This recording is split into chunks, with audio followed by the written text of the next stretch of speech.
Olá pessoal, vamos para mais uma aula de Direito Administrativo. Na última aula nós estávamos conversando acerca das autarquias, né, que são uma das subdivisões dos entes da administração pública indireta. Vimos alguns conceitos básicos sobre a autarquia, né, sobre a criação da autarquia por lei, sobre a proximidade que ela tem com o órgão criador. Vimos a, a questão dos serviços específicos, né, e especializados que são realizados pelas autarquias. E aí começamos a ver os privilégios processuais que essas autarquias têm.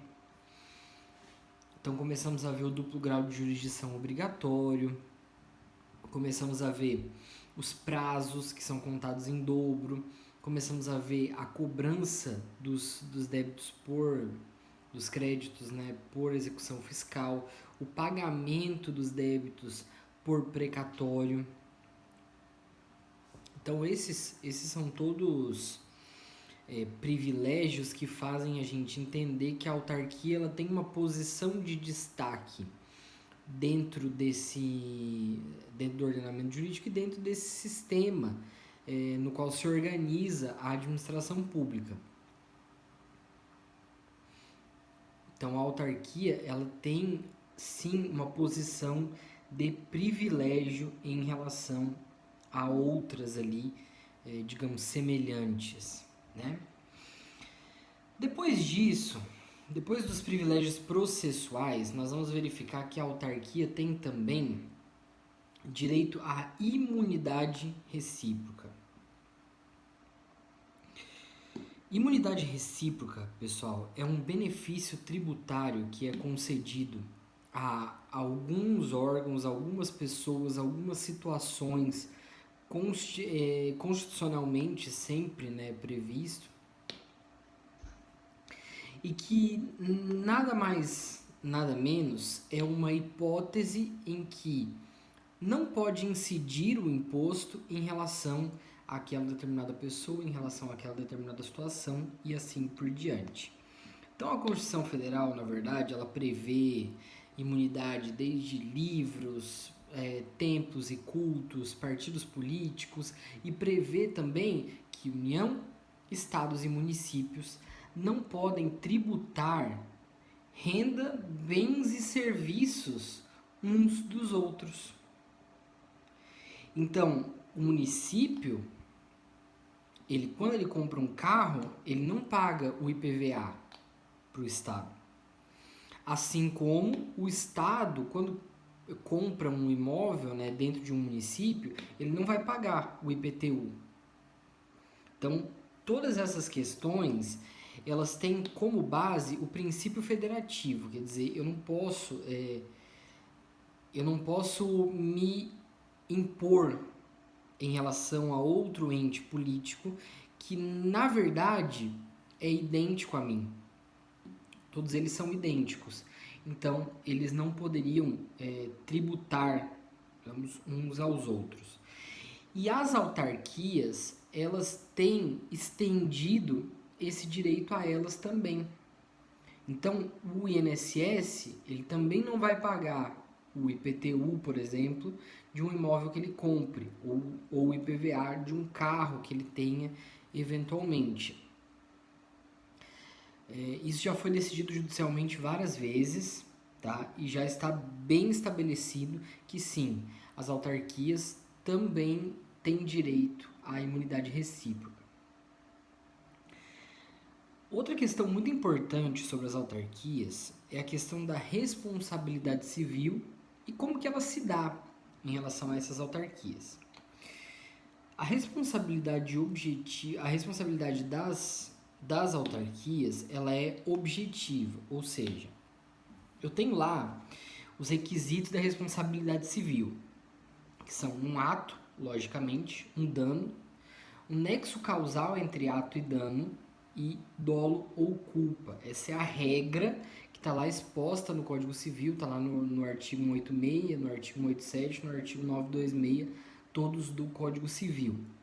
Então, via de regra, para responsabilizar alguém, eu preciso comprovar a existência de dolo ou ao menos de culpa em uma das suas modalidades, negligência, imprudência ou imperícia, para conseguir essa responsabilização. O Estado não é assim. O Estado, ele responde objetivamente pelos danos que ele causa ao particular. E aí, as autarquias, nesse ponto, elas são também equiparadas aos órgãos políticos do Estado. Então, elas não são vinculadas diretamente, mas elas são equiparadas ao órgão político do Estado que as cria e, portanto, respondem objetivamente pelos atos do funcionário, do servidor, ou qualquer representante que seja, que cause um dano a esse particular. E aí, eu já tenho decisões, tá? Já existem decisões nos tribunais, no sentido de que o órgão criador dessa autarquia, ele pode responder subsidiariamente por esses danos. Então vamos começar de novo. Vamos dizer que eu sofri um dano que foi causado por um agente do IBAMA, por exemplo. Melhor, vamos falar do próprio INSS. Sofri um dano causado por um agente do INSS. E aí, eu, não importa a comprovação de dolo ou culpa, comprovei ato, dano e nexo causal e o INSS teria que me indenizar por esse dano causado. Só que tem um porém, chega lá na frente e o INSS está em vias de fechar. Foi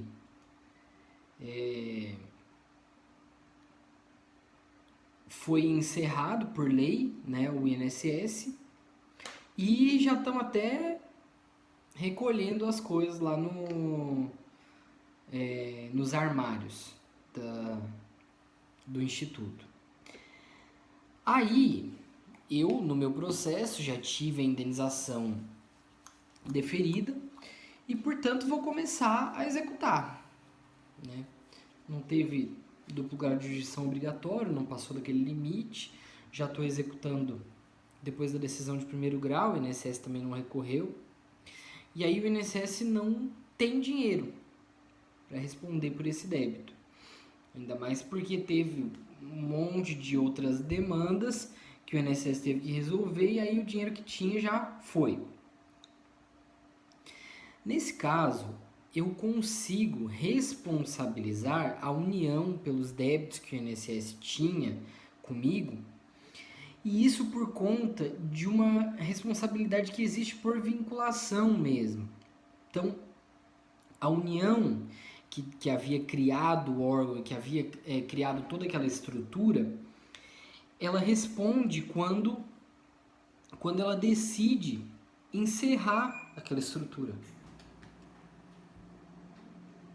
E, portanto, querendo ou não, prejudicar uma e outra pessoa que eventualmente precisaria do serviço e não consegue porque se decidiu, às vezes até por uma questão política e tal, encerrar o INSS. Beleza. Então eu tenho aí esse precedente dizendo que o órgão criador ele pode responder, mas sempre subsidiariamente, tá? Então assim, eu nunca vou na União antes de ir em cima do INSS. Mas caso o ente da administração pública indireta não consiga responder pelo débito, o agente da administração direta pode ser responsabilizado. E outra situação também é o direito de regresso que esse órgão tem em face do servidor que efetivamente causou o dano. Então, isso significa que depois de me pagar, naquele caso que a gente estava comentando agora há pouco, depois de me pagar, o INSS pode, ou a União, né, se for o caso dela responder, tem direito de ação de regresso contra o servidor que efetivamente causou o dano para recuperar esse prejuízo. Agora, só tem um porém. A responsabilidade do servidor, diferentemente da responsabilidade do órgão público, é subjetiva. Então isso significa que para receber esse valor de volta lá na frente, em eventual ação de regresso, a União, seja o INSS, vai ter que comprovar que o servidor agiu com dolo ou culpa. Então, presta atenção na diferença. Eu, particular, que vou cobrar algo do Estado, não preciso comprovar que houve dolo ou que houve culpa para ser indenizado eventualmente pelos danos que eu sofri. Agora, o Estado, para cobrar isso de volta do servidor que efetivamente causou esse dano, aí sim, ele precisa comprovar que houve dolo, que houve culpa na ação do servidor. Em relação aos contratos, tá? Em relação aos contratos, tem uma questão muito interessante que a gente vai estudar depois, mais para frente também, que são os contratos administrativos. Quais são as peculiaridades dos contratos administrativos?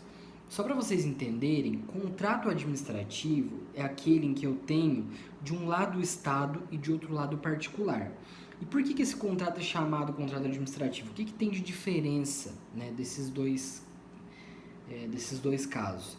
No contrato administrativo, o Estado tem determinadas prerrogativas que vêm lá daquele princípio de que o interesse público prevalece sobre o interesse privado. Então, o Estado tem aqui certas prerrogativas que podem mudar os rumos do contrato, como é o caso, por exemplo, de alterações unilaterais. Existem determinados casos que a gente vai estudar em que o Estado pode modificar o contrato unilateralmente, tá, sem anuência do particular, e aquele contrato continua valendo da mesma forma. Isso tudo sempre por interesse público, não é só porque alguém quer. Tá? Isso é bastante interessante. Então, a gente vê que no contrato administrativo, o Estado ele tem uma certa vantagem sobre o particular por conta do interesse público envolvido. Então, o Estado, primeiro, ele para contratar, ele precisa de toda uma formalidade, ele precisa de licitação, ele precisa de pregão, enfim, são várias formas que se tem de contratar, né? Mas ele tem também algumas diferenças em relação a esse particular e que vão tornar o contrato um pouco mais pendente para um lado, vamos dizer assim. Tá? Um pouco mais pendente para um lado. E as autarquias, o regime contratual das autarquias é o regime de contrato administrativo. Isso significa, primeiro, que da mesma forma que o Estado tem, as autarquias elas têm essas vantagens contratuais em relação ao particular. Só que isso significa também que as autarquias elas seguem o mesmo regime de contratação que o Estado deve seguir. Então, se é necessária licitação, ainda que simplificada, se é necessário pregão, se é possível a contratação direta, nós vamos estudar todos esses casos lá para frente, né? Se é possível contratar por praça. Então, qualquer um desses casos seja possível para o Estado é o que a autarquia deve seguir também para fazer a contratação. Então, na prática, gente, o INSS, por exemplo, não compra nem papel sem uma licitação adequada, sem um procedimento adequado, assim como é no município, assim como é no Estado, assim como é na União. Então, isso é só para vocês entenderem que o regime contratual aplicado para as autarquias é o mesmo regime contratual das pessoas políticas de direito público, União, Estados e municípios. Beleza? Vamos continuar na próxima etapa da aula.